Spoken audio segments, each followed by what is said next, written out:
Hey guys, in this video we are going to talk about Bern, Switzerland's capital and fourth largest city. Bern is located in the western part of Switzerland and has a population of about 130,000. But considering the outskirts, Bern holds about 420,000 people. So I just mentioned that Bern is Switzerland's capital city, but that's not entirely true.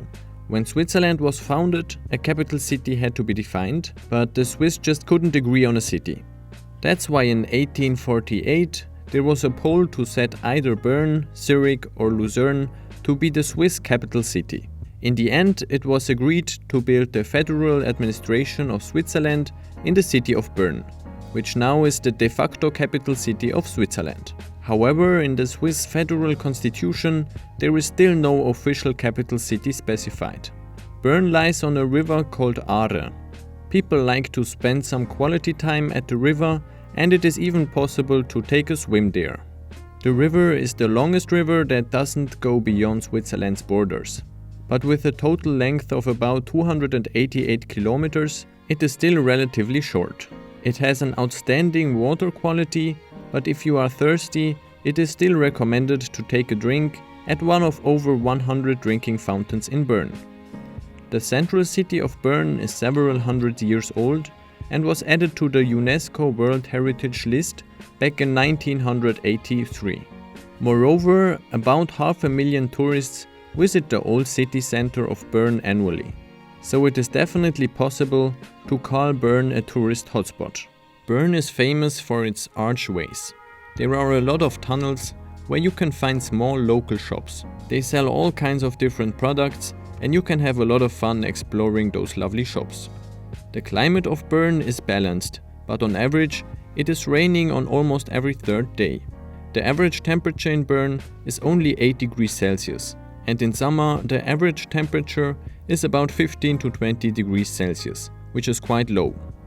Based on the fact that Bern is situated in a hilly environment, you can see plenty of historical bridges.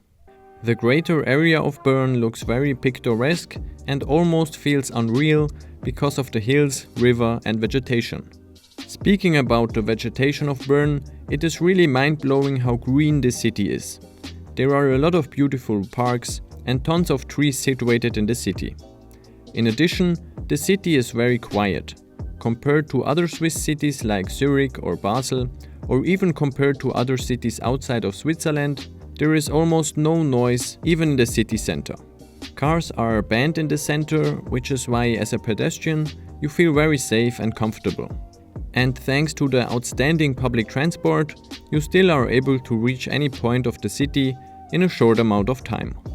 On the thumbnail you probably saw the coat of arms of Bern. It shows a black bear on a golden red background. This coat of arms was designed in the 13th century, meaning that Bern's coat of arms is about 800 years old. Furthermore, this coat of arms was even exported. In the United States of America, there is a city called New Bern. It is situated in North Carolina and was founded by Swiss and German immigrants.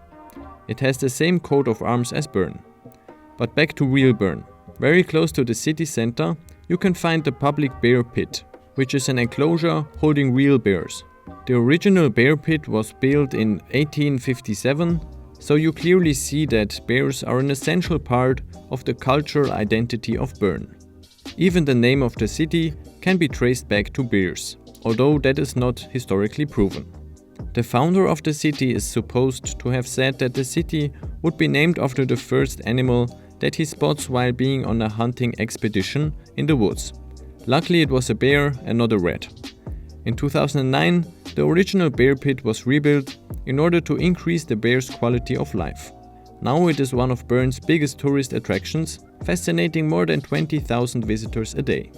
Speaking about quality of life, Bern ranks 14th worldwide in terms of quality of life, with 3 more Swiss cities in very close travel distance: Zurich, Geneva and Basel. Therefore, housing prices are quite high in Bern.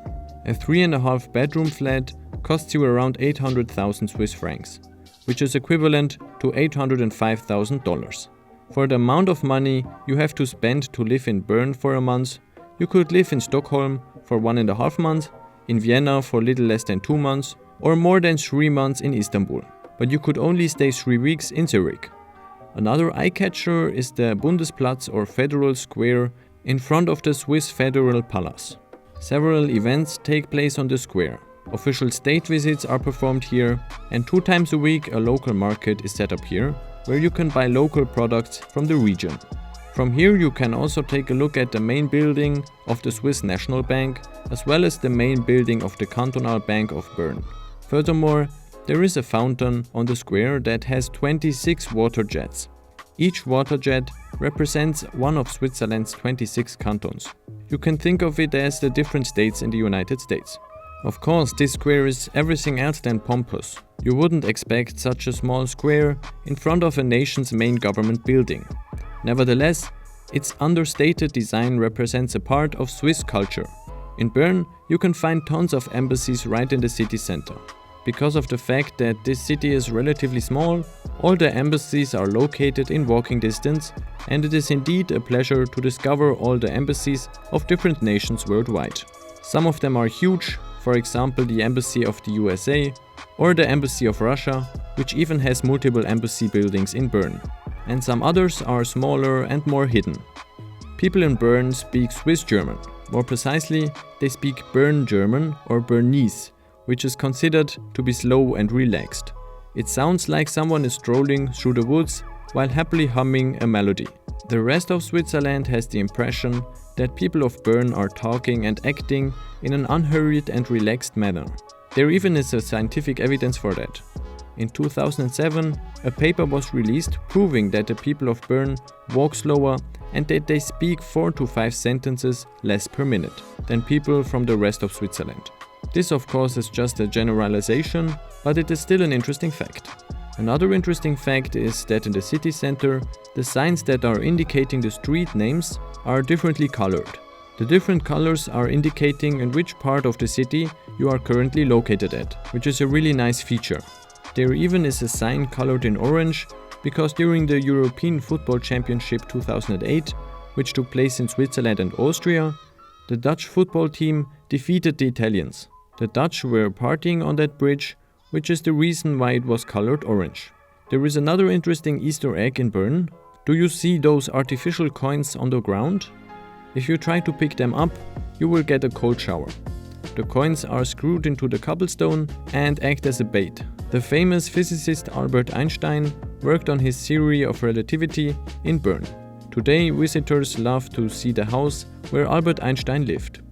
As mentioned previously, public transport in Bern is quite good. Although there is no subway infrastructure, people commute using trams and buses.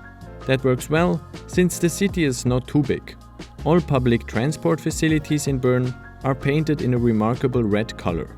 The central train station of Bern provides good train connections to other cities in Switzerland, like Zurich, Basel or Geneva, but also to destinations abroad. You may have heard about the Swiss chocolate called Toblerone or Ovomaltine. These typical Swiss products are all produced here in Bern. Bern holds an important role in the food industry. Several food-producing companies are located in Bern, and there are good schools specialized in food technology and analysis. To sum up, you definitely have to see Bern if you are traveling to Switzerland. There are a lot of cool things to see, and I'm sure that you will enjoy your stay. Have you ever visited Bern? What were your impressions? Please let me know in the comments. And if you have some more ideas about which cities or countries I should cover next, please leave a comment. Don't forget to subscribe in order to not miss any new videos about the world's most interesting cities and countries. And don't forget to activate the bell so that you get notified every time a new video about an interesting city appears. Thanks for watching.